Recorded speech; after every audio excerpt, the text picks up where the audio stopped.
चिराग के हाथ लग चुका है एक बड़ा सबूत। अब चिराग करने वाला है सनाया को एक्सपोज। जी हाँ, जैसा कि हम सभी को पता है कि सनाया की असली उम्र 18 साल नहीं बल्कि उससे भी ज्यादा है, यानी कि सनाया माइनर नहीं है। और यही बात सनाया ने सबसे छुपा कर रखी है कि अगर यह बात सबको पता लग जाती है तो सनाया को ना चाहते हुए भी जेल में जाना पड़ेगा। चिराग जो कि एक ही मौके की तलाश कर रहा है जिससे वह सनाया को चोल से बाहर कर सके। चिराग सनाया के बारे में जानकारी इकट्ठा कर ही रहा था, तभी चिराग के हाथ एक ऐसा सबूत लग जाता है जिसके चलते चिराग को यहाँ पर सनाया की असली उम्र पता लग जाती है। चिराग को पता लग जाता है कि सनाया माइनर नहीं है। चिराग के हाथ जैसे ही यह सबूत लगता है तो इसके बाद चिराग कुछ ऐसा करता है जिसे जानकर आप भी दंग रह जाओगे। तो आखिर ये पूरी कहानी क्या है, चलिए जानते हैं आज की इस वीडियो में। कहानी की शुरुआत में हम स्वरा, पुष्पा और दीप्ति को देखते हैं जो कि पुलिस स्टेशन आ चुके थे उन गुंडों के खिलाफ कंप्लेंट लिखाने। स्वरा दीप्ति एसपी सर को सारी ही चीजें बताती है जो कि उन गुंडों ने उनके साथ करी थी। यह सुनने के बाद एसपी सर तुरंत यहाँ पर चिराग को उन दोनों ही गुंडों को अरेस्ट करने के लिए भेज देते हैं। अगले ही पल चिराग उन दोनों भाइयों के पास पहुंच जाता है उन दोनों को अरेस्ट करने के लिए। चिराग उन दोनों भाइयों को घिस कर सीधे पुलिस स्टेशन ले आता है। गुंडा चिराग को कहता है, चिराग अभी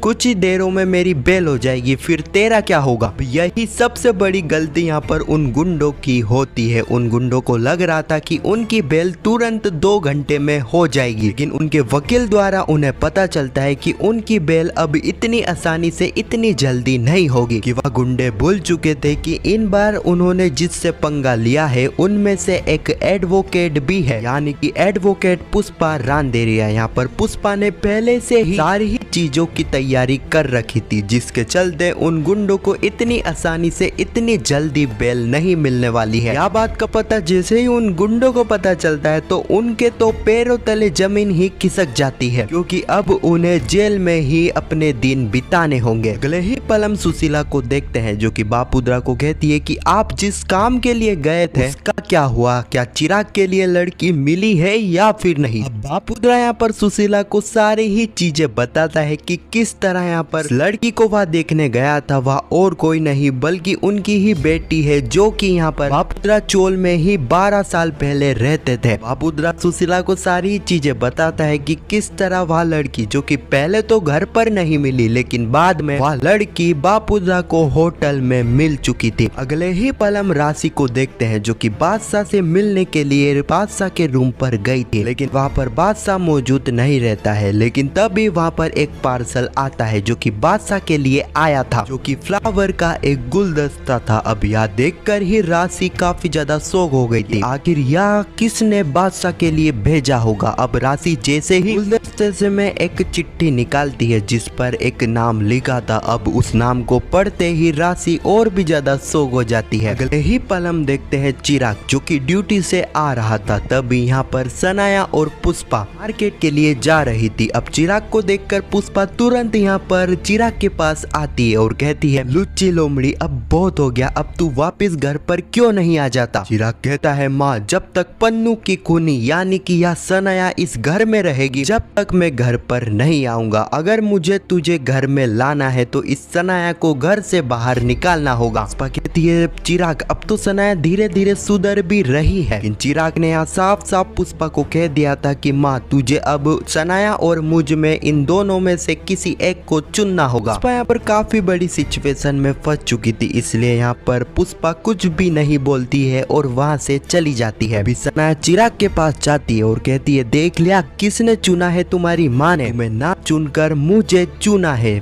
चिराग कहता है, सनाया मैं अपनी माँ को काफी अच्छे से जानता हूँ, तो तुम्हें मेरी माँ के बारे में बताने की कोई भी जरूरत नहीं है। रही बात तुम्हारी तो तुम्हें तो मैं एक ना एक दिन इस चोल से बाहर निकाल कर रहूंगा और उस चीज का काम भी मैंने स्टार्ट कर दिया है। और इसी सीन के साथ यह एपिसोड भी यहीं पर समाप्त हो जाता है। अब आने वाली कहानी में हम देखने वाले हैं चिराग जिसके हाथ में एक बड़ा सबूत लगने वाला है सनाया के खिलाफ। चिराग जिसके हाथ में सनाया की कॉलेज हिस्ट्री लग जाएगी, जहाँ पर यहाँ पर चिराग को पता लग जाएगा सनाया माइनर नहीं है बल्कि सनाया सनाया तो पूरी तरह बालिग है। अब यह पता लगते ही चिराग जो कि सीधे ही यहाँ पर जाने वाला है सनाया के पास। वह सनाया को बातों में उलझाएगा और बातों बातों में वह सनाया से यह भी उगला लेगा उसकी डेट ऑफ बर्थ क्या है। यानी कि यहाँ पर चिराग काफी बड़ा सबूत सनाया के खिलाफ इकट्ठा कर लेगा। यहाँ पर जैसा कि चिराग के हाथ में काफी बड़ा सबूत भी आ जाता है, तो मुझे नहीं लगता है कि यहाँ पर पुष्पा सनाया को इस तरह चोल से बाहर करने वाली है। हो सकता है कि यहाँ पर पुष्पा चिराग को रोक ले, क्योंकि यहाँ पर पुष्पा के हिसाब से धीरे धीरे सनाया सुधर रही है। तो कुछ ऐसा कुछ जो कि आने वाली कहानी में हमें देखने को मिलने वाला है। कि आपको यह वीडियो कैसी लगी कमेंट में जरूर बताना। पुष्पा इम्पॉसिबल के आने वाले एपिसोड की ऐसी वीडियो के लिए चैनल को सब्सक्राइब अवश्य करना। जब तक के लिए धन्यवाद।